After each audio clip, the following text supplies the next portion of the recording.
Welcome to the Brutiful Game. As always, I'm Blake here with Ferris. Hola. And Ron. What's happening? And on tonight's episode of the Brutiful Game, Arsenal snag a late point at home against Man City. And on a rainy night in Manchester, United outweathered Chelsea for a 2-1 win at Old Trafford. How about saying it the right way? Then we'll recap the Merseyside derby and all the other matches from match week 5 in our 2-minute drill. And as halftime whistle blows, the savory salami of the stormy Sanchez and the icy Mary Miracle meat of the Maresca Ron shares with us all the news that's fit to drink. And we'll give a full review of our iced beer as that we're going to try today.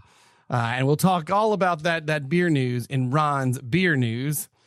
Finally, for the second half of the pod, we'll look around Europe as we give you some results from the Europa League, which kicked off today, let you know who the Ballon d'Or winners are, as well as let you know how the UEFA Women's Champions League draw turned out late last week.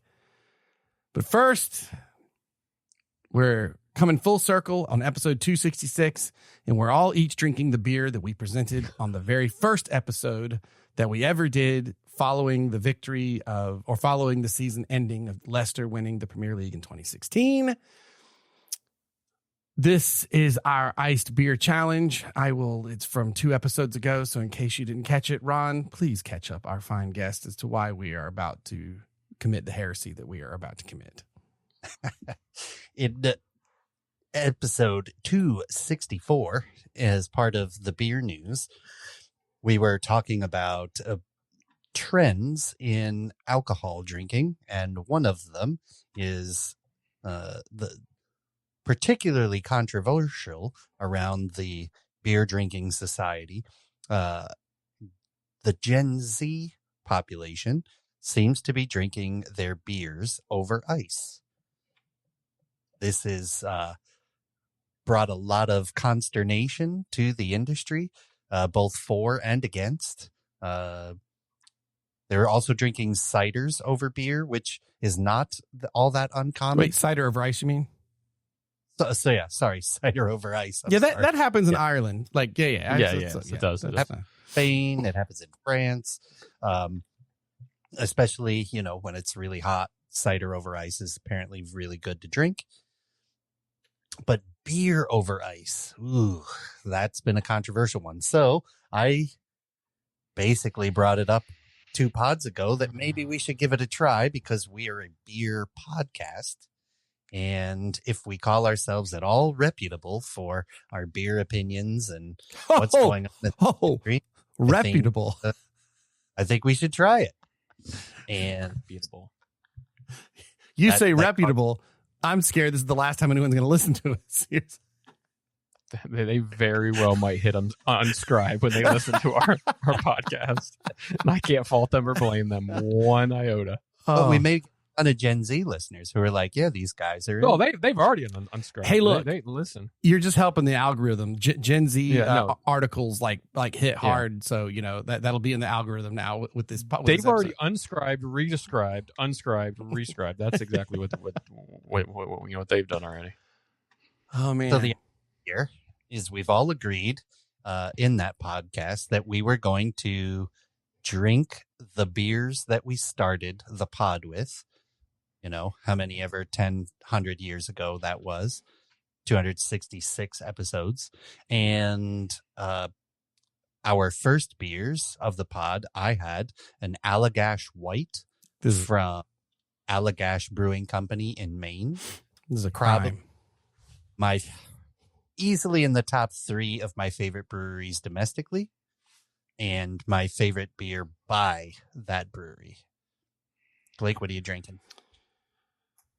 I mean, this is true heresy. I got a Guinness draft because that's what I had on my first pod because it was the one that we would frankly do primarily breakfast mornings. We would hang out and watch, and this pod got birthed. So that's why I just got a good old Guinness I'm about to defile.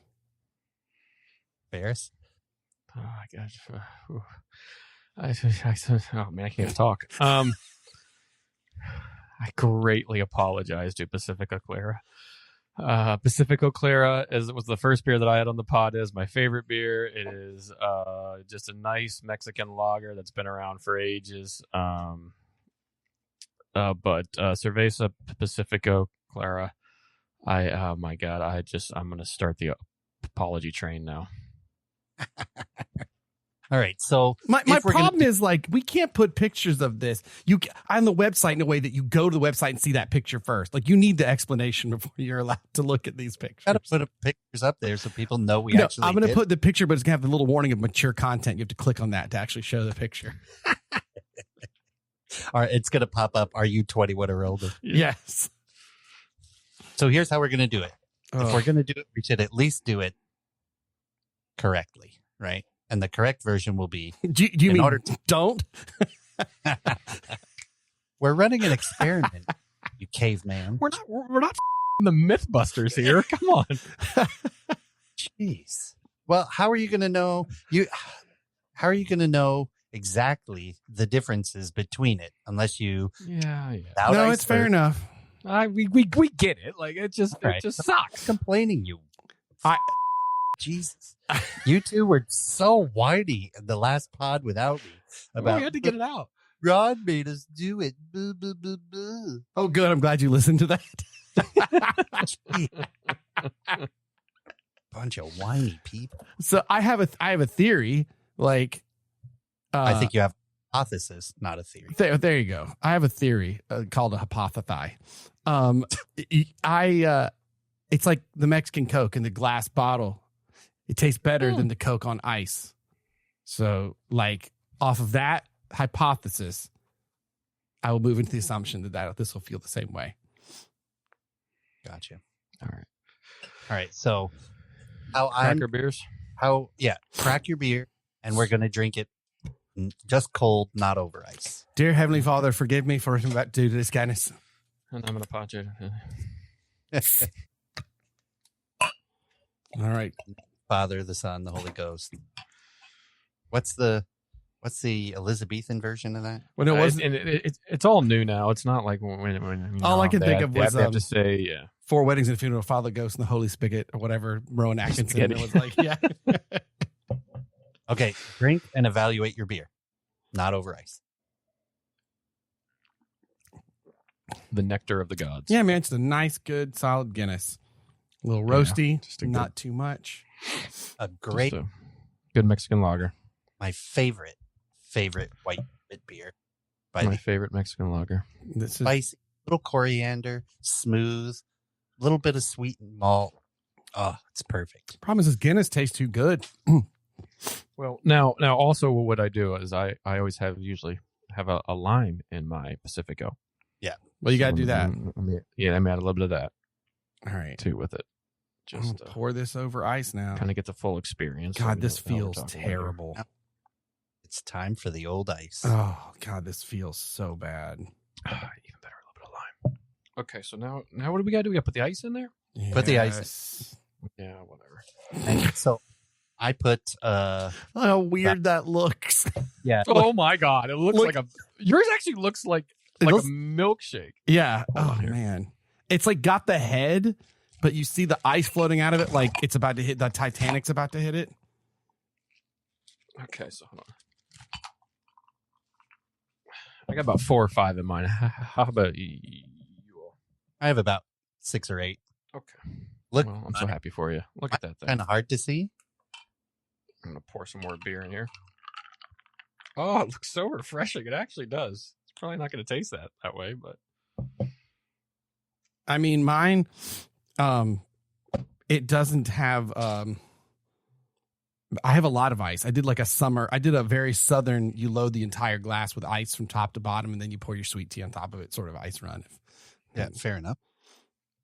I have it.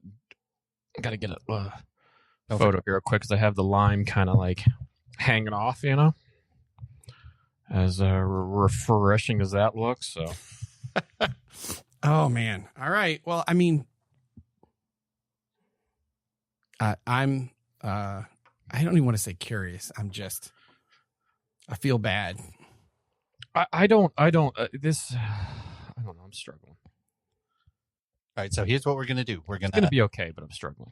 gonna drink it, then we'll give a review, then we'll nurse it all the way to the beer news, and then we'll give our reviews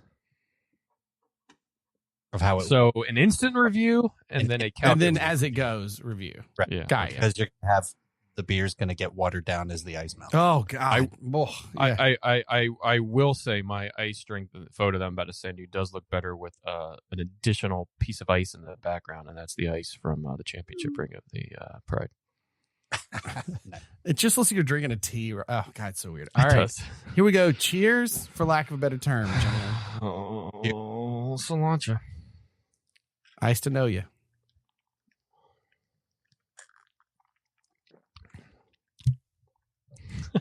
I mean, the problem is I've lost a bit of this roastiness on the Guinness. It's already. I have lost almost all the spice in this wit beer. This is I might be the best set here. I'm not going to lie to you. I might be the best set here. Like a light Mexican lager. It tastes more like a this tastes more like a summer seasonal. like if you were doing a Pacifico Ultra low cal, like yeah, like a summer seasonal with an umbrella and ice and a little bit of that thing going on here. yeah, I've just that roasted flavor you get on a Guinness, like it's just gone. It's just very watery. Now this tastes like my hypothesis about the ice Coke. It's like when you're in the movie theater and then you're coaxed in the last third. Yeah. And you've been nursing it because you don't want to pee in the middle of the movie, and the Coke tastes like half water, half Coke now. Yeah, that's. Which I love that there are like sites now. There's like a site that you can go to that will tell you the exact times to pee. When in to the movie. pee. Yes. Yeah, that's just brilliant. Whoever created that's brilliant. This is actually refreshing. I'm gonna slap you in the face. I don't want the ice to melt. Like I want to try to drink it fast when the ice doesn't melt, and water my light beer even more so. Okay, is anybody switching back? I want to switch back and try the other one again. I dumped the rest of it in there. I do have a second Pacifico for afterwards that I can just enjoy on my own, but I'm not going to open that up right now. So I'm just going to keep going. Yeah, Okay. like that's got a nice, like, Guinness is not overpowered like with flavor. Yeah. And this just loses it. You know what thing I'm so tired of? You hear it when people talk about, like, someone in the news like talking about like this. Some people, like their Guinness, meal in a glass. I'm so over that. Guinness is like so lightly flavored compared to it's more flavor than some Budweiser, but it just makes me angry. I think Guinness 2 is like 4.6%. 4.2, my friend, in this here 4.2. Yeah, I want to say Pacifico is the same. It is a session beer, meal in a glass, friggin' Get go outta whatever here. Like, yeah. Well, I just wish this was refreshing. Ferris said his was. Is yours at all, Ron, or is it just a cold flavor?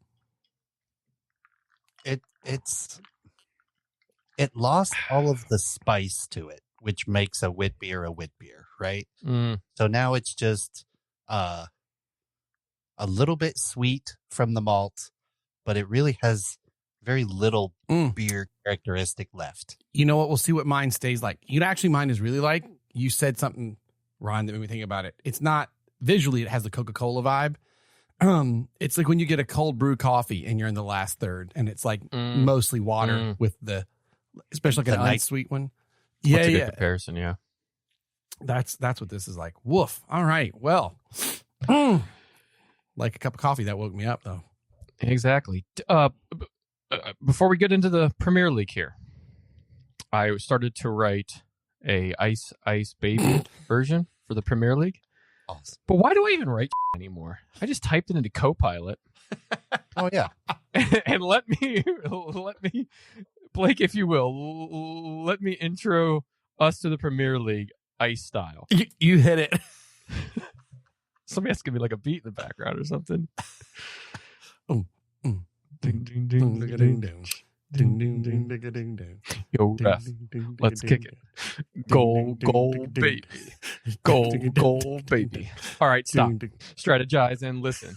Prem is back with a brand new mission. Something grabs the crowd so tightly. Plays Holland daily and nightly. Will he ever stop? Yo, I don't know. Turn up the floodlights. Let the pitch glow. To the extreme, I dribble like a phantom. Light up the pitch and nutmeg them like tandem. Dance. Rush tears that roars. I'm bending your mind like a midfield war. Deadly. When I drop a slick volley. Anything less than top four's pure folly. Love it or leave it. You better make way. You better hit top bins. This striker don't play. If there's a problem, yo, I'll fix it. Check out the cross while my winger whips it. Goal, baby. Premier League. Goal, baby. Premier League. While my winger whips it is actually pretty good. Yes, it's the. Yep. And then, oh man. Now that the stadium's jumping with the bass kicked and the cop and thumping, quick to the point, no faking, cooking defenders like Rashford's bacon. That's brilliant. Well done, co-pilot. Oh no, Weird Al's out of a job. Goal, baby. Oh my God, that was pretty good. Well done. Oh my God. Well, on that note, to the Premier League, a couple of the larger matches we are going to cover involve those two Manchester little clubs over there. First one up, with Arsenal 1, Man City 1. On Sunday, premier match of the week once again took place at the Emirates between Arsenal and Manchester City. It only took Man City and Holland 9 minutes, though, before the visitors took the lead on the road. From there on out, most of the first half was back and forth. But in the second half, it was all one-way action as Arsenal pushed for an equalizer. And after several substitutions from both sides, would ultimately be the 80th minute sub of Gabriel Martinelli, who would chip the Man City Italian shot stopper 10 minutes later in the 90th minute for the home side to finally break through with the equalizer 1-1. So we ask, fair result all around? It's definitely one of the, it's up there for, well, this might be my favorite goal so far of the season. Oh, well, let this sit. That was a it was a beautiful goal. Yeah. I think the service was also sweet as well. From well, and that's and that's what I was going to go to next. And I think I wrote it that way because of, was it a fair result all around because of the substitutions? Very, very interesting. The substitutions here. Essentially, Man City subbed off anybody that was attacking. Or any attackers, Holland, Doku, so on and so forth, and basically put on defensive midfielders and defenders. Oppositely, Arsenal threw the kitchen sink at, like they didn't have any defenders out. They threw in Eze for Mourinho, Saka for Madueke, Martinelli for Timber. Ethan Wananeri for Trossard, and they just tossed attacking out of it. And it proved to be where Arsenal got the point was because of the two substitutions there, with Eze coming on in the 46th and Martinelli coming on in the 80th, and they combined for that goal. And Donnarumma, who's been a fantastic goalie for Man City so far and just won the Yashin Award yesterday or 2 days ago, it was just kind of caught in no man's land. And Martinelli, for the second time in the matter of days, came on as a sub and proved to be the match winner. And it was a lovely goal. Draw in this case, but yes, match winner last time. Yeah, but came on to basically change the tide of the game. Yeah, exactly. Also, how he received that ball, and it's not a normal goal to have scored that way either. But that lob over to him was I just was like, holy crap, man. I mean, that was awesome. And it's nice to have subs that can do that. I don't know what that's like. That's been a while since we've just been able to sub people in that can change a game. Yeah. And it was interesting because I don't know, I'd gotten home to shower after my game, so I was watching a little bit of it and never looked. This was sometime in the second half, never looked like Arsenal were going to score. It looked like it was going to kind of be a 1-0 win. And then listening to it on the radio to where I was going next, the commentators had the same kind of feel to it. It's like, where Arsenal get the goal from. But it's almost like this was made of nothing, but made of something.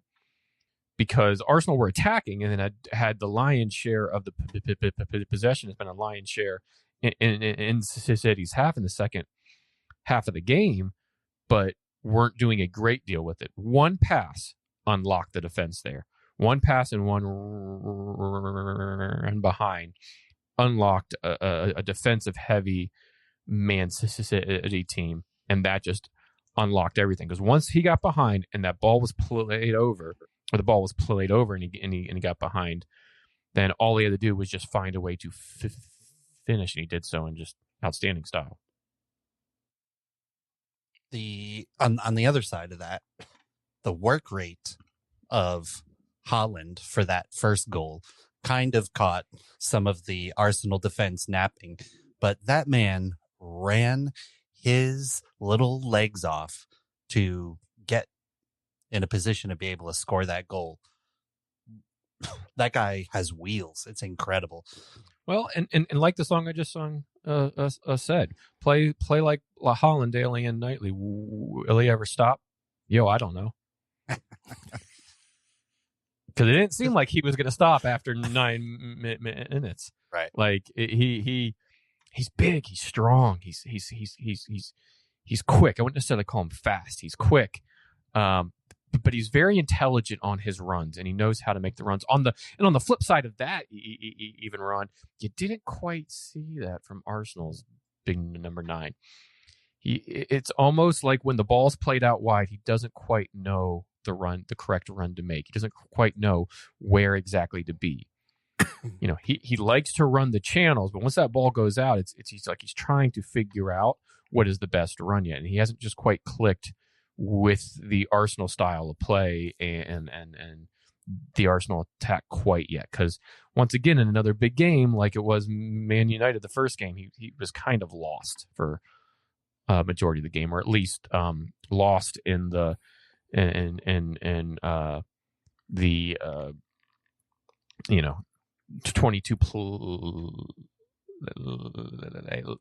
players out there type of thing. Interesting match. I think fair result all along. I wonder if Man City really wanted to push for it, if they would have gotten another one. But a rare parking the bus from... Mm-hmm. They're just getting ready for Pep to retire and Mourinho to step on in. Yep. Blake, as an Arsenal fan, were you happy with the draw in the end, or kind of still bummed that you still can't get across that line to beat Man City in some of these big games like this? Yeah, obviously you want to get the win. These off the bench game changers are cool because that hasn't been something that Arsenal has had. So I like to see that. I'm not sure where things sit. Like Martinelli started today for the EFL and Cup and didn't do much. But then he doesn't seem to be a good starter of games. No, but I'll tell you what, if you can come off the bench and score every time, it's great. Be a super sub then. Yeah. So, and we do have some depth because even looking at the team today, it's like, oh yeah, see who played. Like, Nwarni was, geez, I'm having a tough time. Nwaneri was in. Saka's in because he's back. Ben White was back in. Sleep had come off injury. So there's like a lot of. It's nice to have the depth. It is a little frustrating to not get over the line, especially when Man City was playing so defensively. And that sort of prevent defense. I don't know. It's such a different team right now. I know there's a lot of same players. This is just a very a lot of different pieces. Yeah. So I don't know. I have faith that this can be a really good team. Will it take with all these new faces and stuck in place? Is it enough for this year? And like right now, it looks like everybody is relying on Liverpool to screw up at this point. Liverpool is slowly just becoming Man City of a couple of seasons ago and going, my God, man, it's just like it's theirs to lose. And even though I know it's only week 5, but still it feels that way. So I don't know. It's kind of nice to see Man City go to Arsenal and feel like they got to play a prevent defense. On one hand, that's actually kind of nice, but I would rather have the 3 points, Yeah. But I don't know. As a fan, excited for the changes, but it's so many changes. I don't even know what to think yet about how this is all going to work out. It's only game 5 of a 38 game schedule. Yeah, so if the Premier League becomes untenable, I feel like this is a team you have to get some kind of silverware with, though, before the season's done. You got to do something. You got enough pieces now to rotate out that they're really all time. Something, whether it's Chupacabra Cup, FA Cup, something right? Absolutely. Shall we go over to your gents' 2 clubs? Why not? So on a rainy night, as the sun settled in Manchester, it was Man United 2, Chelsea 1. Rainy nights in Manchester aren't uncommon, but it sure was coming down Saturday evening when Manchester United hosted Chelsea at Old Trafford, and it only took 5 minutes for it all to kick off, literally, as Chelsea keeper Robert Sanchez was sent off for a brash challenge on the incoming attacker, Brahim Bueno. Just under 10 minutes later, United would make the Blues pay as Bruno Fernandes poked home the game's first and his 100th with Manchester United in his 200th match. Casemiro would then head home the game's second, but then shortly thereafter would pick up his second yellow and be sent off as well. So 10 versus 10 was played in the second half, and in the 80th, Trevor Chalaba. Thank you. God, I'm having a tough time tonight. Would make it interesting, but in the end, Man United would retreat to the warm, dry locker rooms with all 3 points. And we ask, did Maresca get it right? And did we learn anything more about Amaran and Man United? No, on all accounts. Yeah, Ron, I agree with you. Yeah, we agree with you. What we learned on the Manchester United front is that arguably Bruno Fernandes has the biggest heart of all the players out there on the Manchester United side, right? Pumping up the crowd after he scored, still really trying to put Manchester United on his back and carry them across the line. Sure. I don't think we learned all that much about Amaran's other than scratching our head at the lineup. I'm not really sure we learned very much. And could you have learned much when the game is the majority of is played, with 11-10, right? Yeah. Maresca does not get it right, in my opinion. And agreed. I think his substitutions were the football extent of hitting the panic button. That's fair. Yeah, I can see that. It definitely was not a situation of, and the rain obviously, has a little bit to play with this too, but it was not a situation of like Man United having a good night and Chelsea having a bad night. I think both teams might have been in trouble had they been playing Brentford. Nobody seemed great. Well, I don't know if I'd go Brentford. I'd go like one higher. Fulham or an Everton or something like that. I wouldn't know if I go Brentford because Brentford aren't now with that coming up. Man United do play them next, but I get your point. I mean, and to Ron's point, listen, after 5 minutes, you're playing 95% of the match. With some, well, he thought 95% of the match. It only ended up being like 45% of the match up a body. But it was United's front foot attackness, if you will, that it caused Sanchez to make that kind of brash challenge and have him make it a decision there. I think Altan Bayendir playing the ball over top. Dominic's what's that? That's an insult to brash challenges, right? He straight cleaned them out. Was one of the dumbest challenges I've seen in the entire time I've been watching. It almost seemed like he was so far out that he had to do something, but at that same point, like you almost just want to take the goal and then continue to play a goal down and have it on the pitch. Or I have an idea. If you're going to come out, go for the ball. Maybe you could do that instead of just kicking in the knees. And I don't know if he was going to get to the ball at all. But either way, it caused it. So I don't think we learn a whole lot about what United and how the formation would sustain for an entire game like that. Because then, later on in that half, they had to change their system, take off their striker, and play more balanced versus a 5 versus 5 type, or 5 versus 5, 10 to 10, and it'd be 10 type thing. I will say the on the Chelsea side, the first substitution wasn't necessarily as head scratching, right? You're going to take off an attacker for a defensive midfielder, which was Esteval kind of making his kind of highly anticipated debut for Philip Jorgensen. But then immediately after that, you take off Pedro Neto in the 7th. So 6 minutes sub and then 7 minutes sub, pretty much back to back for a center back. Yeah. And then about 10 minutes later, you take off Cole Palmer for Audrey Santos, which I think is another midfielder, if I'm not mistaken. Yeah. So but then you're like, man, you take off all the attacking, so you only have Pedro Neto up there? No, Pedro Neto was subbed off. You only have sorry. Joao Pedro. That's what it is. Up there, and that's it. Having to run the line. It was very odd. And then even more odder was after the fact when you find out that Palmer was touch and go to even play the game and passed a fit test to play, but then was kind of brought off. Why wouldn't he have been your first sub? He should have been taken off. Why did he even start? One, but two, why wasn't he your first sub?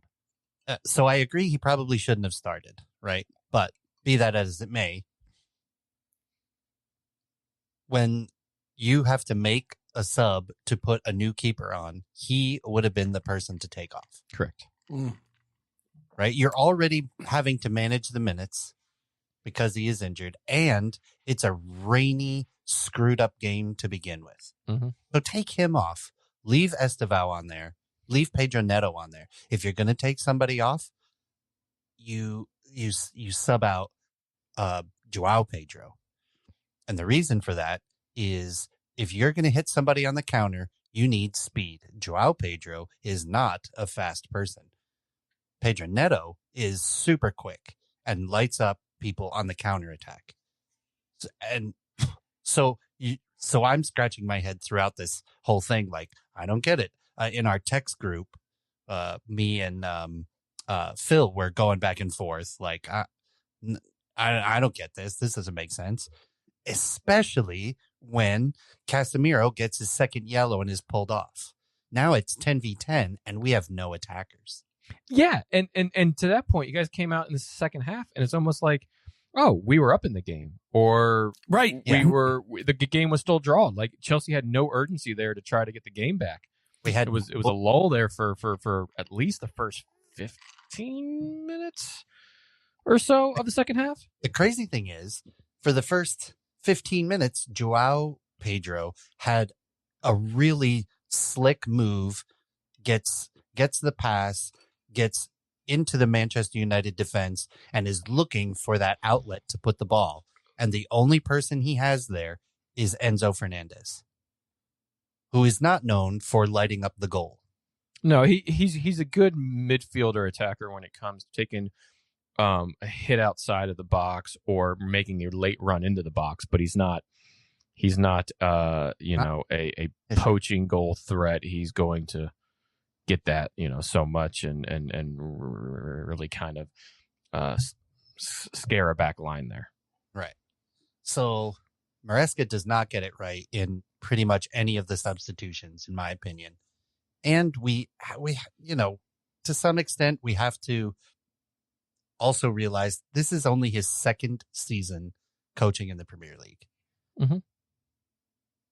So hopefully he learns from hitting the panic button and setting his team up for less than success.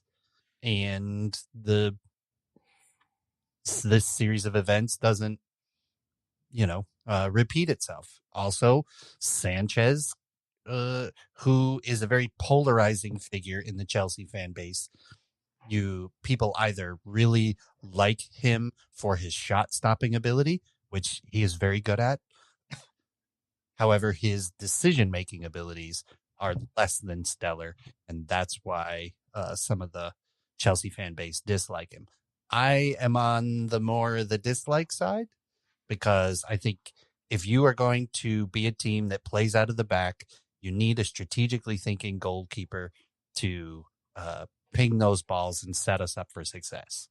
To do something dumb like that, when, granted, I don't have to make that split-second decision, but it's much better to be down 1-0 after 3 or 5 minutes than it is to be down a whole player after 5 minutes.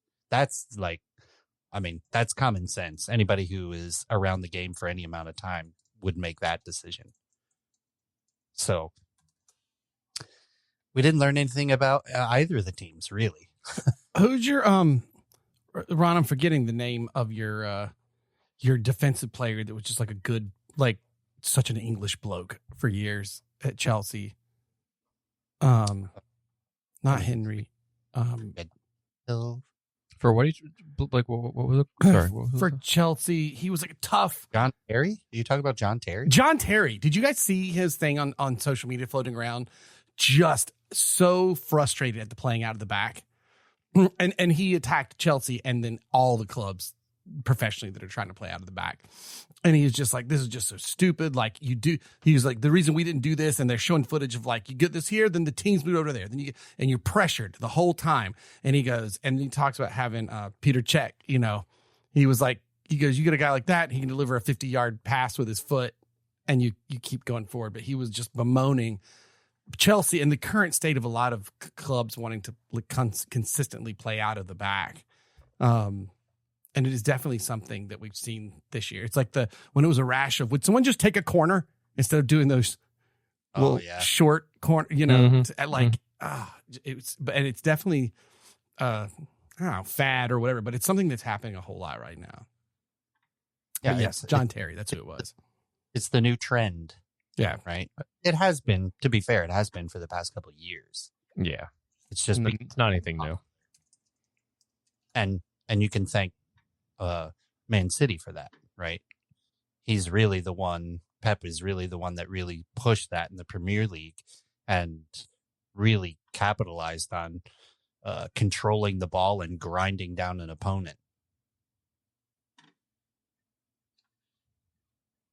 Can I share some stats with you, gents, that kind of came out of this match? Share away. Hit it. When was the last time you think that Chelsea won a game at Old Trafford in a league? In the league, wasn't it like 2023? 2017. The last time Chelsea won at Old Trafford was on May 19th, 2013. Do you know who your manager was at that time, Ron? 2013? Was that Jose Mourinho? The kit that I'm wearing one? now is out of that 2012, 2013. So a little nod to that. But yeah, do you know who your manager was? Was it round one of Mourinho? Who was that? Man. He was a manager at a few other places in the Premier League. Spanish, I believe. And I don't know. I'm torn between Rafael Benitez and Jose Mourinho. Rafael Benitez is the correct answer. Yeah, it's like right. I think the 2012 to 2013 was Benitez, but 2013 to 14 was Jose Mourinho. So technically, they're both right. Wait, I'm confused. So it was Benitez for the first part of 2013.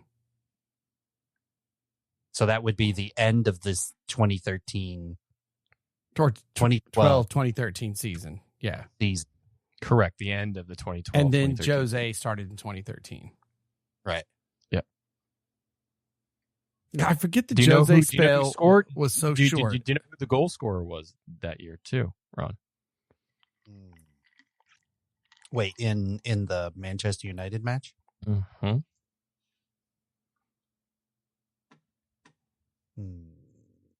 He later went to Manchester United by like 2 transfer windows after that. Man. The little Ewok.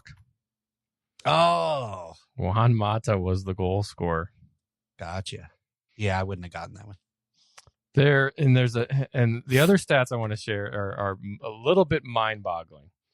I'm having a hard time trying to find the exact post, but Manchester United, out of the 5 games played in the Premier League this season, lead the category in chances created, shots on target, and XG. They are the number 1 team in all of those categories. They're probably the number 1 team of not actually scoring. Probably. I mean, they haven't been completely inept at scoring. Let's see. They've scored. Yeah, I mean, they scored 6 and have up 8. So it's not terrible, but I just thought that was an interesting step. And there you go. A little bit of factoids to move us on to the next Everybody's group of games. Here, how's that going? I mean, it's going. We're drinking it. I'm definitely sipping it. Not out of I want to enjoy it. It's just not a chugger. That's for sure. I tend to drink a Guinness pretty fast. Does that move us over to our 2-minute drill? Indeed. All right, Ron. Why not? Take it away. 2-minute drill. In the first Merseyside derby of the season, Liverpool hits first with 2 goals inside of the first half an hour. But early in the second, Everton hit to make it within 1, but that's how it ends. They fall short, 2-1 to Liverpool. And I think this is the first game they didn't leave it late. This is true. They're not left late. Mm-hmm. But do we really think it was in doubt against Everton? Oh, I do. There's something weird about that game. Like in a year where Liverpool was just rolling, I thought, well, if there's going to be a weird one, it'll be right here. So not based on Everton's playing. I'm just saying that's how these clubs are when they have played each other in the past. Yeah, it was almost a tale of 2 halves, where Liverpool won the first half, Everton won the second half, but Liverpool won the first half by more, so therefore they won the game. That is how that works. Yeah, but like that's almost how it seemed. It was a tale of 2 cities. It was the best of times. It was the worst of times. Yes. Yeah, I guess fair. I mean, the last time Everton beat Liverpool was April of 2024, so you don't have to go back too far. Yeah. Mm-mm. It happens. We were all hoping.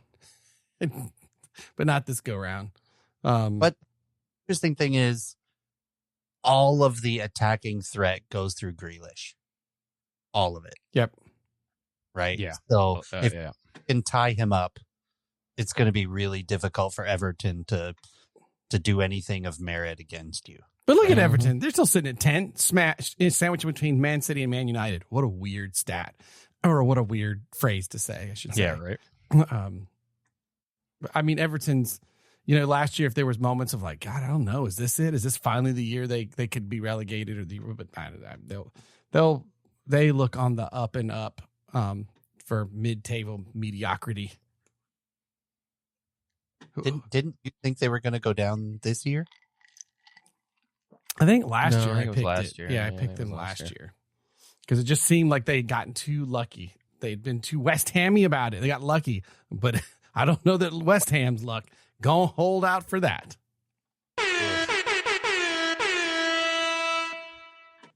Brighton thought they were cruising at 2-0 up, but Tottenham got one back just before half, courtesy of Richarlison, and then would add a second late in the 82nd minute via an own goal.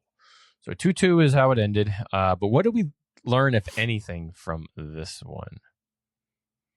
I think the only thing I really learned was that Tottenham have some gumption. Right? Yeah, I agree. What we see is they're down 2-0.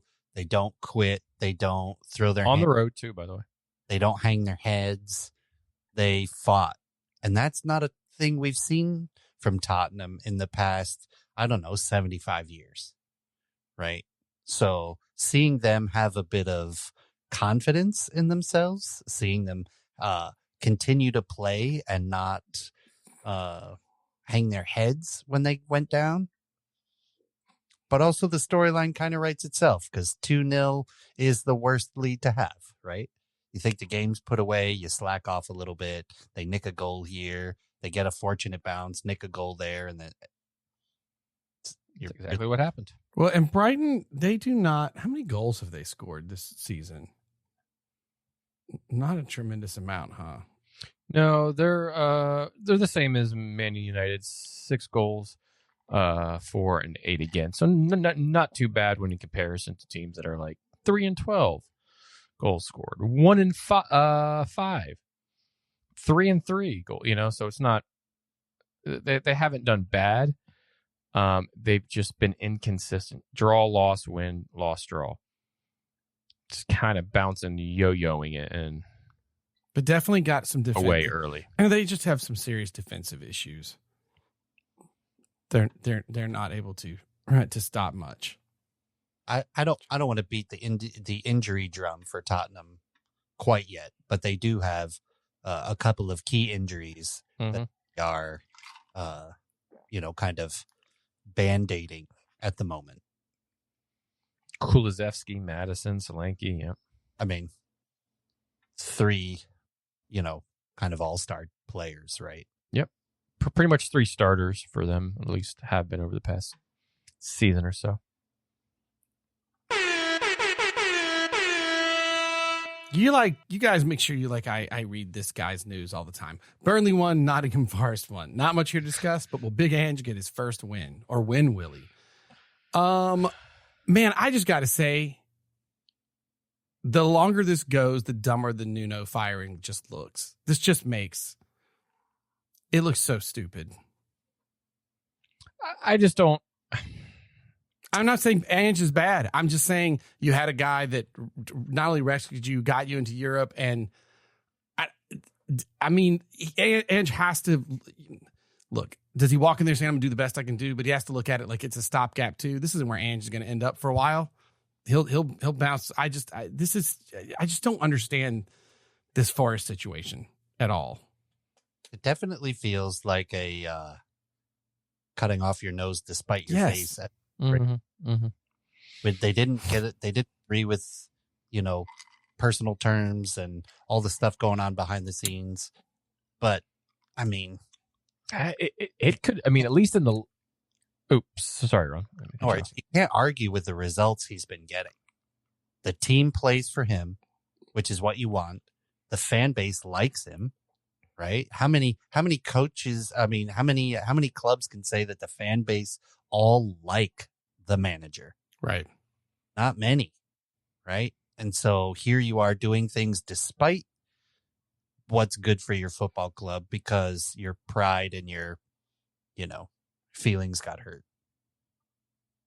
I'm agreeing with you. I don't think it's was a smart thing. And to be honest, I don't know when Ange is going to get his first, probably in the Europa League first. Well, but even then, they drew today 2-2. Yeah, and if you're looking at the league, just the league alone, they host Sunderland, not easy whatsoever. Could be another draw or a Sunderland win there. Then they go away to Newcastle, host Chelsea, go away to Bournemouth, host Man United. It might be November 1st at Man United till they get their first league win. Yeah. And that draw today with Real Betis, if they get knocked out of Europa really fast as well, especially when they weren't even supposed to be there, I don't know. Yeah, and they have Real Betis. In a few weeks' time, they play FC Midtjylland, which have been kind of a team well known in the Europa League, and then they have FC Porto. Not necessarily a easy match there as well. If I'm not mistaken, Porto are top of the Portuguese table at this moment with 6 wins, 0 draws, 0 losses, a plus 14. So they're off to a flying start there in Portugal. That's not an easy schedule all the way. So probably mid-November. And I'm not saying would Nuno have won I don't know. Obviously, we don't know. Guy's not there. But man, this just seems so dumb. And the longer it goes without a win, the dumber it seems. I mean, I think I think they should feel lucky. Who is in the rest of the bottom half of this table with him? Because I don't think Wolves will do much. And sorry to our buddy Matt, but man, Villa, they gotta score a goal, or more than just one. But yeah, so I don't know, man. This farce thing just smacks as dumb. Speaking of the bottom of the table, Crystal Palace win yet again over a horribly struggling West Ham United. And we ask, are Crystal Palace what West Ham wish they were? Yeah. Well, yeah. Yes. Yeah. 110%. I don't know. Get there, Potter. 110%. I don't know. Mr. Potter is just not having a good run of this. They're wretched. I mean, that's 13 goals against them. God, man, that's brutal. I mean, somehow they scored 5. I don't know. Figure that one out. But Palace on the other end, currently in 5th, 6 goals, 2 against, +4. They've drawn 3 and won 2. They have not lost points at all yet this season. The only other team to have not lost points at this stage? Liverpool, right? Liverpool. Just Liverpool. Just Liverpool. And then there's the team that has gotten no points. We'll get to them later. Or I'm sorry, has not gained a point every match. I probably should say. Yeah. But yeah.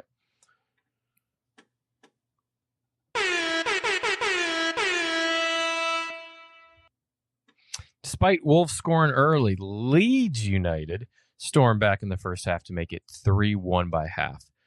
Well, that's just how it kind of ended there at the Molineux. And it must be asked, when will Wolves ever get their first league win? I was about to go, what are their fixtures coming up? Tottenham? I mean, you were at home to a newly promoted club and you give up 3 goals like that before half after you scored your first. And newly promoted. Yeah, you've been in the league for a bit. They play Tottenham next, then Wolves, then Sunderland, then Burnley, then they have an EFL Cup match against Chelsea. That's their next 5 matches. No. So they have Tottenham, Brighton, Sunderland. Sorry, what did I say? Then Burnley, Wolves. Oh, sorry. But yeah, it's not a. I mean, Sunderland's not. None of these are easy for them.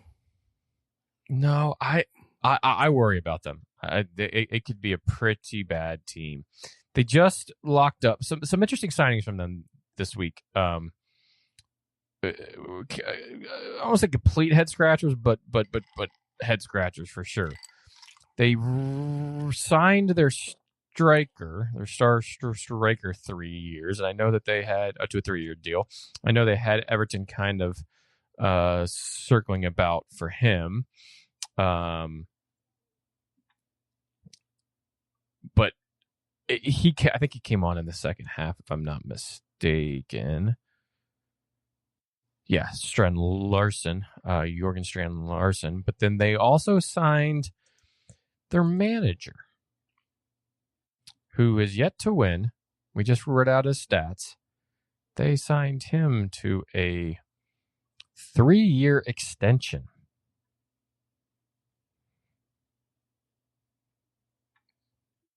Is Victor Pereira? Are they planning for like life in the championship, or what's kind of the? Clearly, it's not the wins and losses that is a completely. Let's scrap. Won the. In. I don't know. Plan B, folks. Mm-hmm. Yeah, Plan B, C, D, and E at this point. Yeah, and it's 32 matches in charge of Wolves so far. He's won 14, drawn 3, and lost 15. So. Not terrible, not great, just kind of. Is it worth a 3-year extension? Slightly better manager record than your guy. Is that what we're here? Yeah. Something like, yeah, absolutely. But we'll see. Brutal. First goal. against them at home didn't stop Fulham from a similar 3-goal flurry as they beat Brentford 3-1 at Craven Cottage. It's now wins on wins on the bounce now for Fulham, but 3 losses out of 5 for Brentford. 2 West London clubs going in opposite directions, as a good Canadian would ask. Yeah, I mean, I don't know. Brentford still feel like they can be, again, they might just get lucky because of who's below them. I could. 3 losses, a win and a draw. Fulham looking a lot better though. Yeah, Fulham are looking tidy. It's probably the best word that I can describe them, especially at home. Yeah. A team that no matter what, you probably don't want to play at home. Yeah, and Brentford, how many now? They've got 10 goals shipped past them, which is pretty high too. Villa, they should actually be, Villa should be above them. It's just that Villa can't score. Because Villa's only so weird, let 5 goals get past them. They actually, that's pretty good compared to most teams. I mean, Liverpool's been scored on 5 times, right? So it's just they just can't score. But yeah, Brentford, I don't know. Based on what we've seen so far, I could see Brentford hanging in there and a Burnley possibly dropping down. But I feel like Brentford can hold on to this. I don't think they're gonna have changes. Yeah, fight ain't out of the bees yet, and also they might just get really lucky about who is underneath. Yeah, arguably there's, I'm going to say 5 worse teams than them. That's how I feel about it. I don't think they'll stay at this bottom. Who would those 5 teams be? Well, the 3 are obvious, right? At this moment in time, Villa, West Ham, Wolves, right? Yep. Burnley. I don't think Burnley can sustain. It's 4.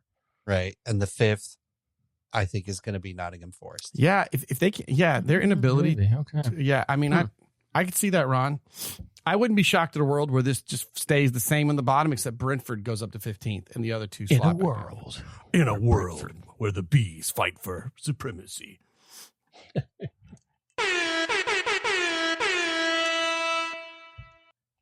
Bournemouth 0, Newcastle 0.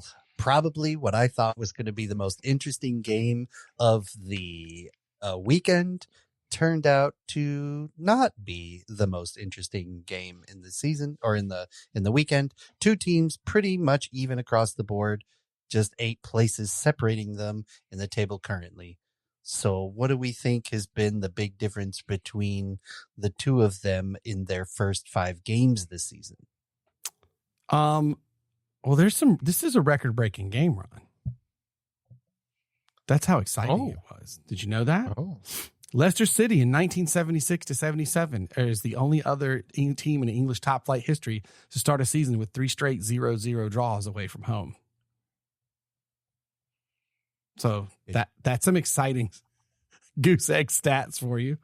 The Cherries have always been bothering Newcastle since Howe has gone to Newcastle. I will say, if you just look up the head-to-heads, they've always had. Let's see, they've beat the Cherries. They've failing to beat the Cherries in 7 Premier League meetings, 5 draws, 2 defeats.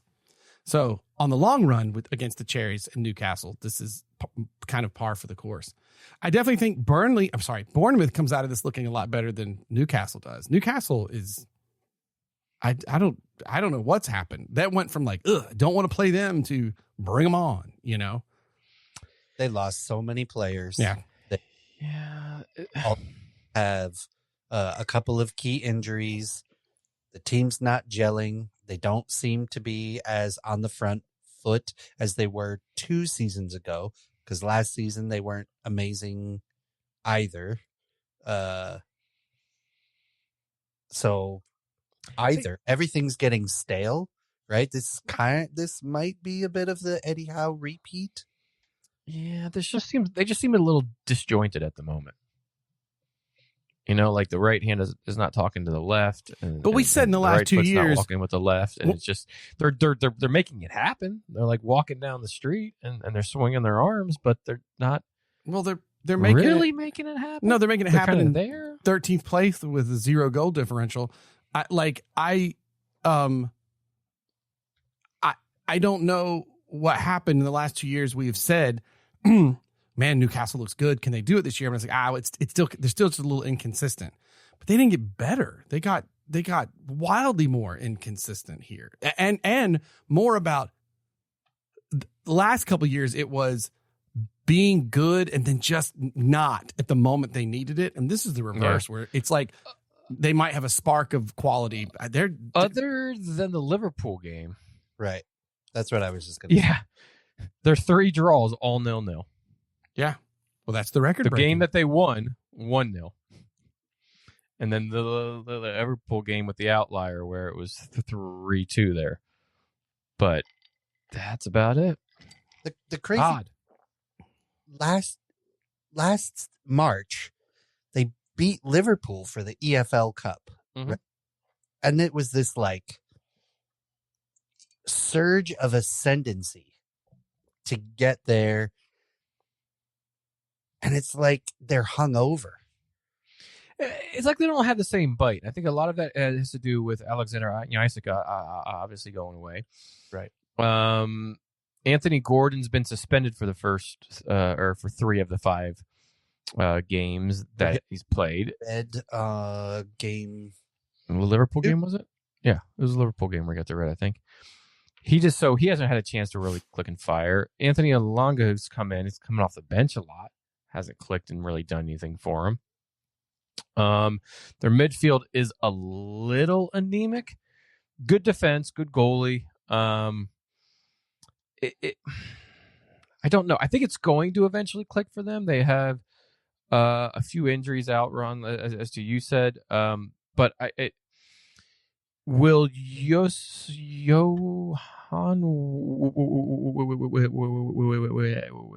the attacker from Brentford they got in the window, when he gets fit and he plays, will he be that Alexander Isak that kind of gives them a different dynamic for how he runs at a defense, off the ball, those sort of things?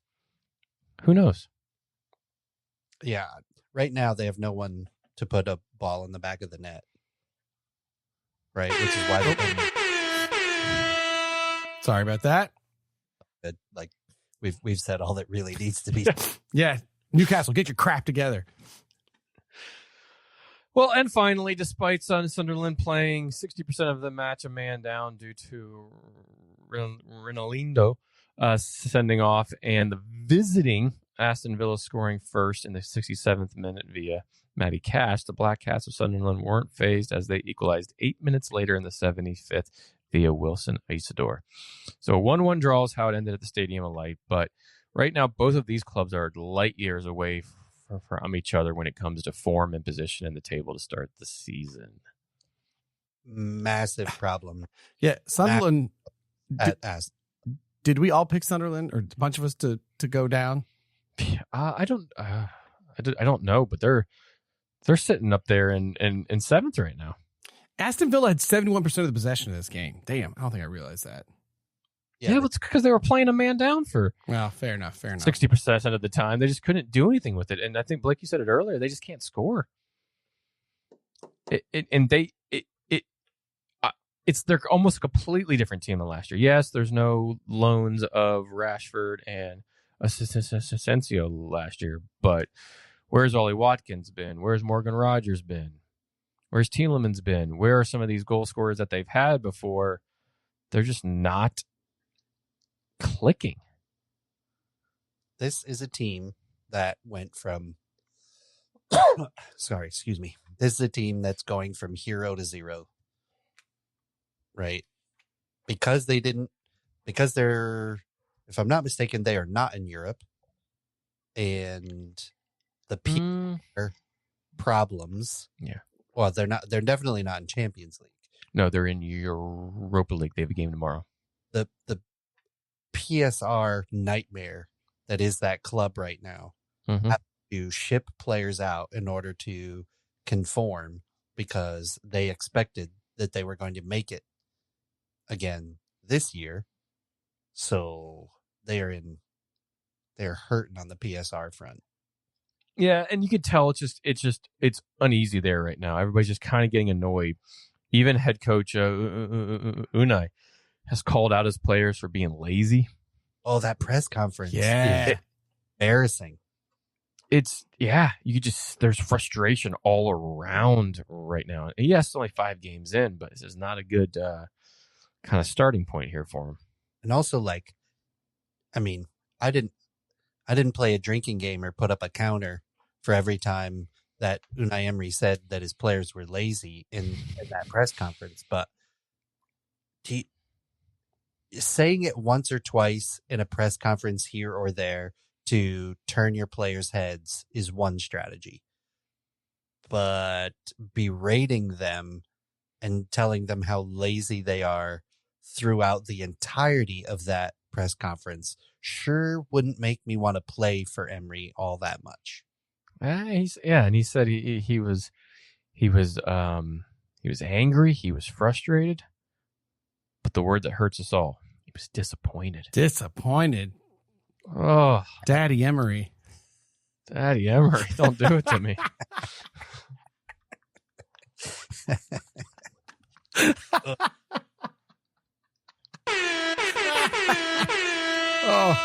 Oh, that sounded so bad. And that brings us into the halftime. I guess we can wrap up talking about this science experiment. Yeah, so since it's the halftime, let's have a fast walk around and talk about our iced beers. Blake, you go first. It's like I've been at work for 3 hours and my iced coffee turned into water coffee, and I'm still just drinking it because it's on my desk. That's a fair way to put that. That's as accurate as I can be about this Absolutely a Guinness. fair way. I can see that. Yeah. You know Bears? exactly what I'm talking about too. 2 hours have gone by and you grab that cup and sip. Oh God, yeah, that's exactly what that is. All in all, not too shabby. Just a nice, light, refreshing drink. I think the squirt of ice lime helped. The squirt of lime cheated. Gave you like this little fresh thing. No, it's always Pacifico and lime. That's what I did on the first pod too. The Pacifico was cold though, so I think that helped. It was a warm Pacifico with just the ice added. Probably would have had a different a feel to it. Definitely towards the end, I tasted more water than I did beer. But all in all, not terrible. Would I do it again? Probably not. Do I want to do it again? Definitely not. Fair. Mine, after about 7 minutes, was unrecognizable that it was beer. Almost immediately, all of the spice left the beer, which is one of the key things that makes a wit a wit. And as I drank it over the past 50 minutes or so, it just loses more and more of its beer flavor. I don't taste the malt anymore. It's more or less kind of watered down malt water. Watered down malt water. I It disagree. doesn't even taste like wort. I disagree with Ferris. We are the Mythbusters. Myth busted. This sucks. Like, this sucks. And here's my thing, Gen Z. If you want to just get a rum and Coke on ice. Yeah. Just do that. I certainly hope it's done with light beers, right? Like your Mick Ultras, your Bud Lights, those type of things. The type of beers we have on the pod usually aren't that. You know, you want to do it with your IPAs, your double IPAs, your Belgian triples, your stouts. A double IPA might have tasted better because there's more flavor on that hop that might have survived. I don't know This. Yeah. It Sounds like we might need a round 2 with more. no. Oh. Sure we all go get Stone IPAs, like the most hoppy thing you can absolutely get. rip the back of your teeth off. Yeah. Yeah, some what is it? Like, wouldn't Oktoberfest be good on ice? F you. I know that's the thing. I went to this amazing local Oktoberfest from the Liederkranz German Society here. They had I always say this wrong. Stefaner. Yeah. They had their Oktoberfest and the Hofbrau. The Hofbrau Oktoberfest is so good. And I sent you guys Switch my second beer. They just, for the first time ever, it's a big deal for them. They are canning their Oktoberfest. Send a picture to the soccer thread. So good. Can't wait to use that for my next pod. That's what I'm holding on to. You know what? I'm going to be right back because I think Oktoberfest started this week. It did. And I have that Oktoberfest I had on those. So give me a sec. I'll be right back. So while Ferris is going to grab an Oktoberfest, I have 2 headlines for the beer news. I have a good one and a bad one. Ferris, Blake, which would you prefer? First. We'll do the bad one and then end with the good one. All right. The bad news this week about beer news. Gentlemen, a brewery that we have had on this podcast and have enjoyed. The brewery's been in the San Francisco area for 25 years. 21st Amendment Brewing is shuttering its doors. That sucked. I thought I saw when that. I saw that, because we loved their what was their 21st IPA or whatever we got. Brew or Die. Brew for or Die, and then the Fireside Chat was a popular one for Christmas every year. Yep. That sucks because they made good beer. That's right. Yep. Their Hell or High Twilight was also quite a fetching beer. Amendment Lager was quite a good one. So, real sad day that 21st Amendment Brewing is closing their doors, citing the typical closure citing information. Hard to get materials. All those materials are expensive. The tariffs aren't helping. The beer bubble's popping. So a San Francisco great is no longer. Damn. That's the bad news. The good news is, gentlemen, Lionel Messi. Oh, here we go. This is the good news. Has powered a new most popular beer in America. Oh my God! This isn't a good. Mick Ultra. Ron, it was supposed to be good news on the end. I saw this friggin' Michelob Ultra has overtaken Negra Modelo, right? Or that is correct. Modelo Especial. Oh, Modelo. Yeah. Backseat to the Anheuser-Busch produced Michelob Ultra on the back of Lionel Messi's really arrogant commercials. In fairness, they're not terrible, but it's just annoying. Yeah. All this craft beer and Michelob Ultra has become the thing. Although, see, and that's where like this. So I think this actually ties into our ice thing. The whole idea of the iced beer, like, just get a Michelob Ultra. Actually, if you're trying to, I'm sure they put ice in a Michelob Ultra. It's like drinking, but don't get ice. I'm just saying, like, if you're trying to do a watered down beer that's not, I just still don't. That's not how some people see it. It's less calories, Blake. Come on, man. Well, Michelob Ultra has less calories. I know. That's what they're drinking it for. Less calories, little but I'm beer saying, taste. Why do this ice in your beer thing when stuff like Michelob Ultra exists? Is what I'm saying. Needs to be on the rocks, baby. Oh my God. So gross. I'll take a big old Mickey U on the ice. Now, a Miller Genuine Draft on the ice, that actually might be better. That's like Champagne of beer is the high life. Well, I mean, look, Mick Ultra is the superior light beer. Just ask them. It says it right there on the label. Right? And has been growing in popularity due to the low caloric intake on the beer, but they have been able to they have been able to trace a bunch of the success of the beer in the past year and a half to year and 3/4 to the Lionel Messi advertising.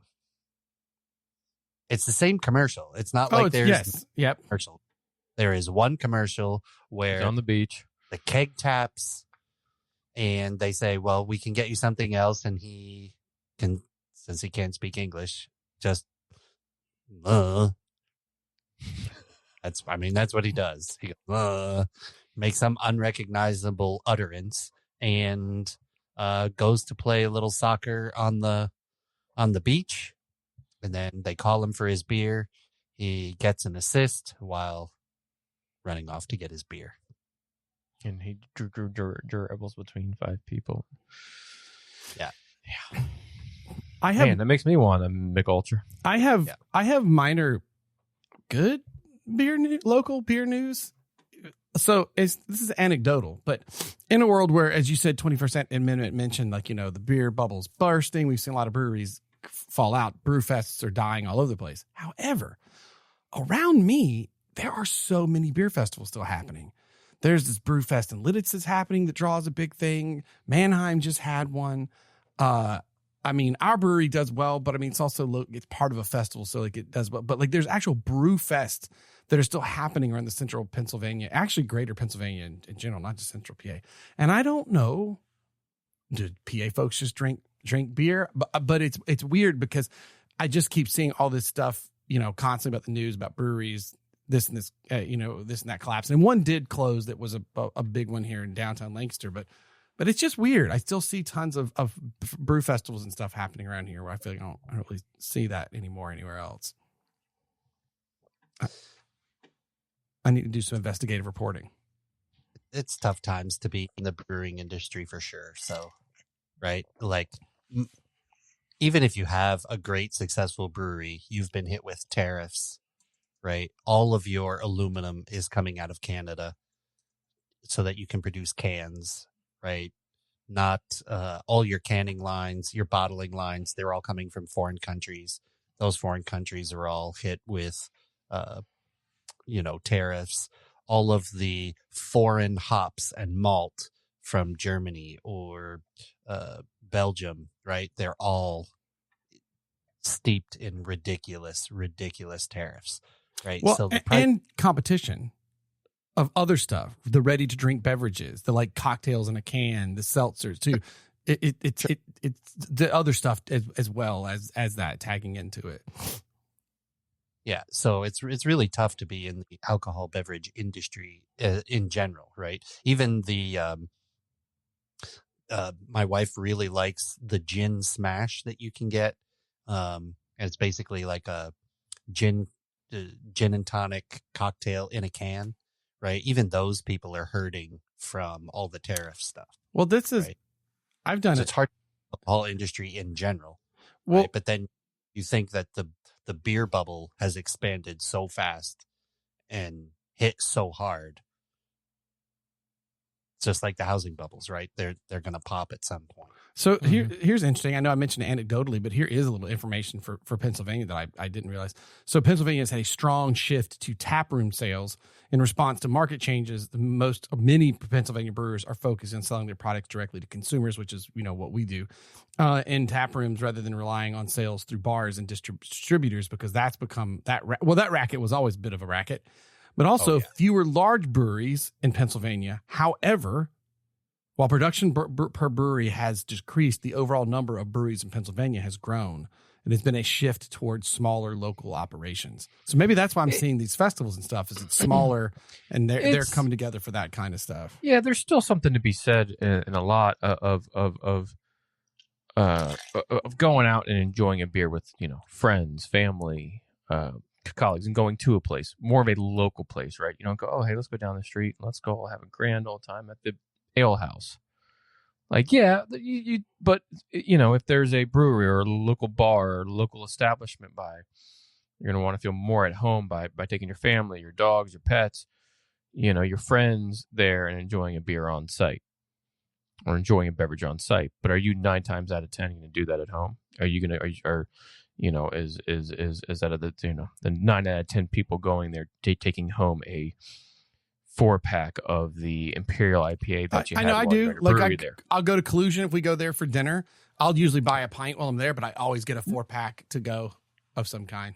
Right. We're the outliers there, if you will, where your person going out, unless they really, really like the beer, you're going to enjoy it there at the establishment, and not necessarily buy it to take it home and have a double IPA. See, I don't on a know. Tuesday night. I think culturally in Pennsylvania that's not true, because until recently you couldn't buy 6-packs and 4-packs in stores, and it's only been in the last like 5-10 years, whatever. That shifted, and you can buy in groceries. So Pennsylvanians already had a used to, you could buy 6-packs to go at a bar.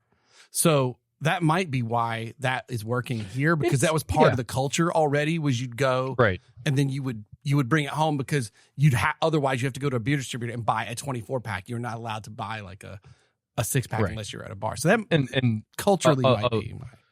A lot of it when it comes to beer is your your areas that you're in, your regional areas of the country, right? Those are always going to have different trends and different ways of going about it as well.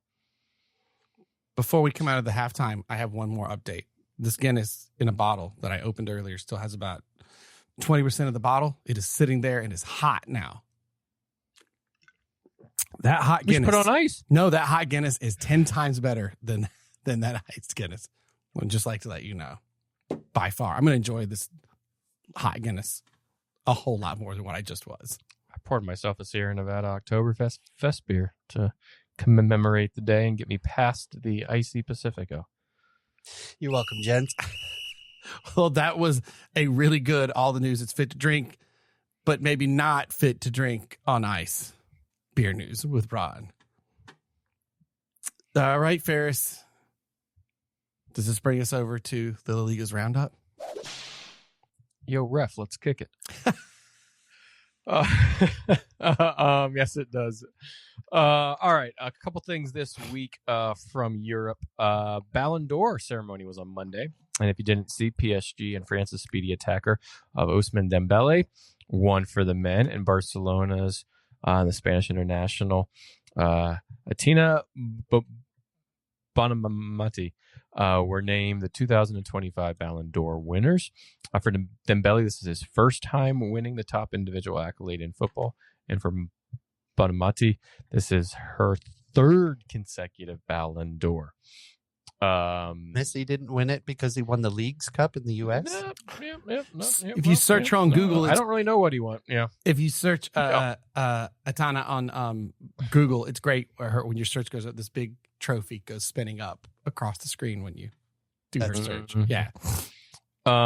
Your top five, if you will, in the men's Ballon d'Or voting was Dembele first, Lamine Yamal second, Vitinha of PSG third, Mo Salah fourth, and Rafinha fifth. For the women, your top five were Mati, Marona, Caldente. I don't know if I'm saying that right, but Arsenal and Spain mid-attacking kind of winger midfielder. A lot of people thought that she should have won this year for outstanding player for what she did for Arsenal, and obviously they won the Champions League, and then obviously extremely well for Spain. Alicia Russo of Arsenal third, Alexa Putellas fourth, and Chloe Kelly fifth. Other awards on the night consisted of the Yashin Award. And as I said earlier, Donnarumma won for the men, and Hannah Hampton won for the women. Chelsea and England goalkeeper who stopped a few pens there in the women's Euros this summer. It's interesting, right? It's dubbed as you were the best player in the world for that year. But does everybody think that Dembele is the best player in the world for that year? Now, you're probably looking at a Lamine Yamal as that. But in terms of your accolades and what you did, yeah, he was probably the best player over the course of the year, from winning the Champions League to winning the French League, a career high 35 goals, 16 assists across 53 appearances. He had himself a heck of a year, and I think was the best player throughout the year, but was he the best in the world, or is he the best player on this planet at this moment? To what the award is kind of synonymous with. I don't know. I don't know that you can count winning the French league as the. Yeah, Mbappe's like, wait, what about me? What about me? There's that too. Yeah. Like the McDonald's league. Yeah. Oh, and the Coupe de France. Sorry, he also won that.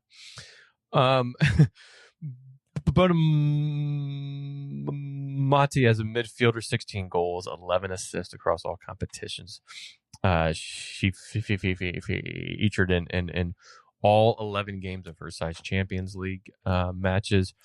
Scored 4 times and assisted 5 in those.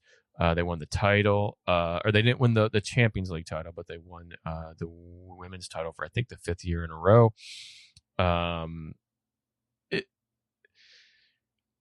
It's tough because if you know, and we won't go into it right now, but the state of women's football for Barcelona right now is not in a very good spot. Right. I think they only have 17 active players to take them through the season. Look, if she wants a change of scenery, can I recommend sunny Central Florida? And let's just come on down to Orlando Pride. I love it. One of your Spanish teammates is here. Yeah, exactly. Just come on it. Come on over and hang out. Come on. You can be with Marta. You've each won this thing a bunch. That's what I'm saying, man. Yeah, heck yeah. Kind of pass the torch off, if you will. But anyway, speaking of the UEFA, or speaking of women's football, we'll go over to the UEFA Women's Champions League. The champions. If you haven't watched at all or you don't follow it at all, it's a bit weird because they go into some qualifying tournaments prior to the table group league phase, if you will, that's getting ready to kick off, and the draw was last week. You take for Man United, for instance, they placed 3rd in the WSL, had to qualify with 2 rounds of games to even get to the group stage, if you will. It's their first time that they got into the group. But your pots are as such. It's 3 pots, and it's set up similar to the men in terms of a table style and who you play in your pot. Pot 1, Arsenal, the winners of the Champions League. They did not get an easy draw because you know who they have? Barcelona, Chelsea, Bayern Munich, Wolfsburg, and Olympic Lyonnais. We got it. They were not handed any favors. Group of death for everybody else. Neither were Barcelona. Neither were Chelsea. Neither were Bayern. I mean, those are all. That's going to be a fight. Wow. Feisty pot. You ain't lying. Woof. Pot 2. Paris Saint-Germain, Real Madrid, Juventus, Benfica, Roma, and St. Polten. Pot 3, 20. Volgrenega, Paris FC, Man United, Atletico Madrid, and OH Leuven. Now, they will play. You don't play everybody in your pot, obviously. For instance, your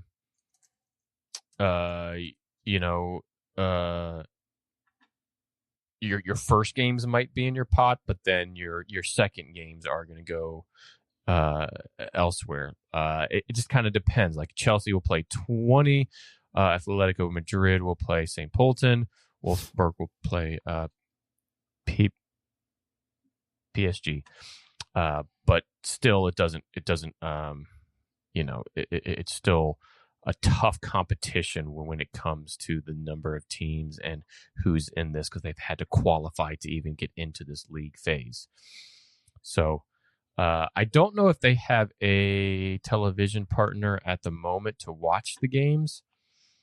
So look for news on that. But it is a fun tournament to watch, and it all kicks off here next week, if I'm not mistaken. Yep. Sorry. Yeah. No, 2 weeks. No. Yeah. 2 weeks from now on Tuesday, October 7th. You can watch the UEFA Women's Champion League's game on DAZN in the U.S. That's right. It's the WSL that's still an untelevised partner at the moment. Switching over to the men, the Europa League kicked off today, and some of the results of that consisted as such. FC Michelin 2-0 over Sturm Graz. PAOK and Maccabi Tel Aviv 0-0. Braga and Feyenoord. Braga won 1-0. Dynamo Zagreb 3-1 over Fenerbahce. FC Krasnodar 1. Celtic 1. Saying that right. Freiburg 2. Basel 1. Malmo 1. Ludogorets Razgrad 2. Nice 1. Roma 2. And Real Betis and Nottingham Forest 2-2. Whole host of games tomorrow as well. I think the Europa and Champions League kind of swap weeks because there's so many teams, especially in this league phase. There's 36 teams in the Europa League phase. We still have Aston Villa to play, Bologna to play, Porto to play, Genk to play, Lille, Lyon, Stuttgart, Young Boys still. So Salzburg, you have a whole host of teams, and those are on CBS Plus or Paramount Plus CBS affiliates. I think my favorite team name that's playing tomorrow. Who you got? The Go Ahead Eagles. What did you call me? That's called the Go Ahead Eagles. They play tomorrow. They play FCSB. Do you know where the Go Ahead Eagles are from? I'm about to find out. I've never heard of them before. Oh, I've never heard of they're Netherlands. So Eredivisie. Mm-hmm. So is that what they're called there? Is that the translation? No, that's what they're called there. Go Ahead Eagles. Yeah. They are 9th in the table on a +2 goal differential. They won their last 2, draw, loss, draw, and then 2 wins. We need more clubs that just your chant, your cheer is in your name. Right? I don't know what that would mean. Like, it's not Bournemouth. It's the Up the Cherries FC. The Glory Man United. Yeah. There you go. The Come On You Spurs. Does that wrap us up? And that has been your La Liga's Roundup. All righty. Well, we always do beer mentions here, but our beer mentions were on ice, and they were a Guinness Draft, a Pacifico, and you had the Allagash White, correct? Yeah. And that was the thing. We tried it. We tested it. Maybe we'll try others down the road. Way down, but the road. not maybe on ice, but maybe more experiments. I should be clear. We've done We've done a Cookie Puss with ice cream on it. I think that's what you had. That was pretty gross. Not my wisest decision. Yep. Cookie Puss, ever since we've done that, pops up in my life. For a long time ago, Ron had talked about Cookie Puss ice cream cakes, and we actually found a beer before he moved away to China for a while. Was the Cookie Puss that was on ice cream, or was it the Moo Thunder that was on ice cream? I think it was on ice cream, not the Cookie Puss. The Moo Thunder. Okay, the Moo Thunder with that beer. Yes, you poured the Moo Thunder on ice cream. You tried to make it better, and it made it worse. It was like cement, glue, 100%. Nasty beer. Cookie Puss beer was important because we kept burping so loud through the whole pod of whatever was in that batch. Yeah, it's Good. It's a beer off of a Carvel ice cream cake. Carvel ice cream cake. Yeah. And it never leaves me. There was an article about Cookie Puss. Maybe it just had an anniversary or something. A whole article about what is a Cookie Puss cake the other day. I'm like, God, this thing still just pops up in my life. And then we were trying to find something the whale. Bluey the whale. Fudgy the whale. Bobby the whale. What was it? Fudgy the whale. Yeah. Get it right, man. Arguably sounds like a sex act. And don't forget, we discovered there was a storyline that Cookie Puss and this flying saucer, and there was a whole story. Yes, that's right.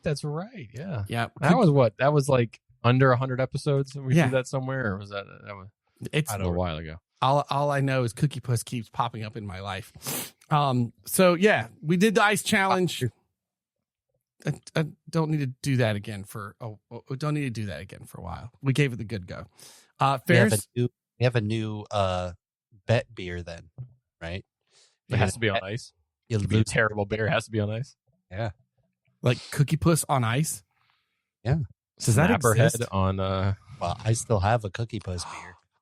Oh, that's That's right. right. 'Cause it was a 4-pack, right? There's- A 4-pack, and the one left. Right. I moved to China in 2017. Yup.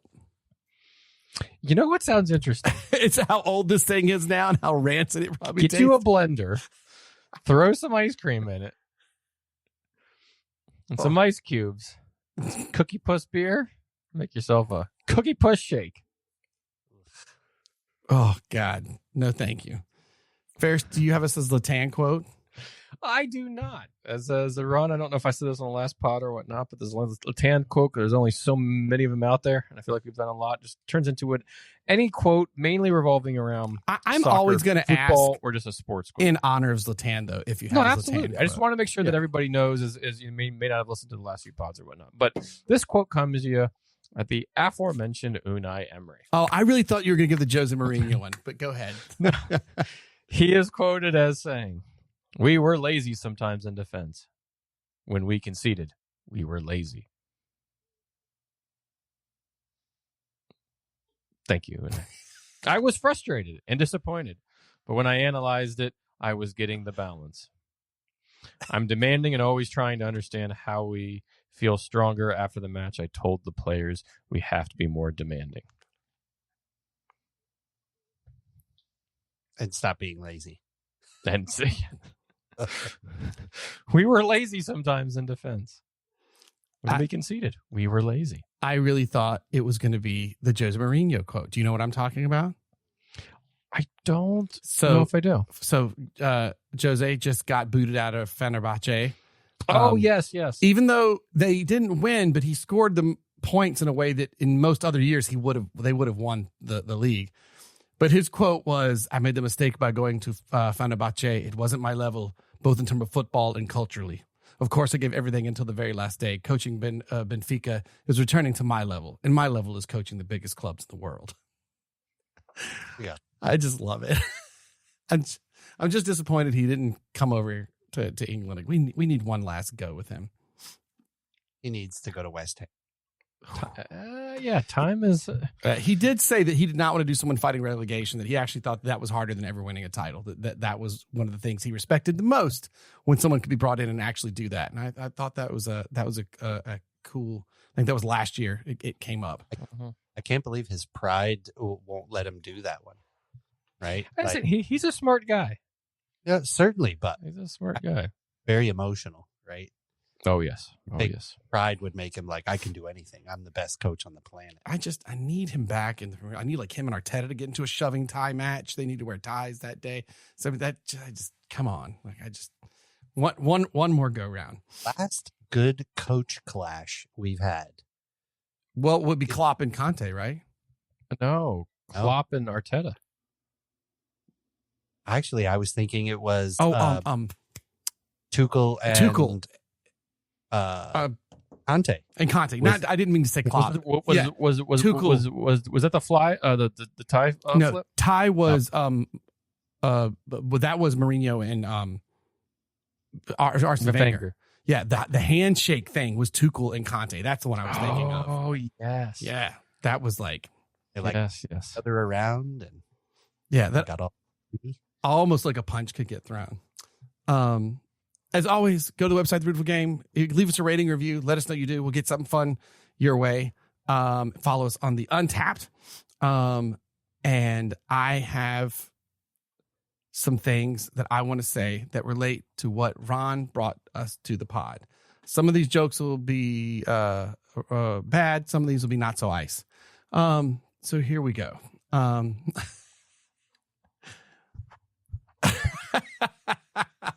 Ice and easy does it. You know what I'm saying? All right. People always try to give me a bunch of dad jokes, but I'm like, look, don't call ice, we'll call you. But here's the last one. When Jose Mourinho, speaking of the great Jose Mourinho, discovered he had mutant superpowers like Iceman from the X-Men, what was his catchphrase? I am the frozen one. Way to bring it all around. Way to bring it all around. Oh, yeah. Okay.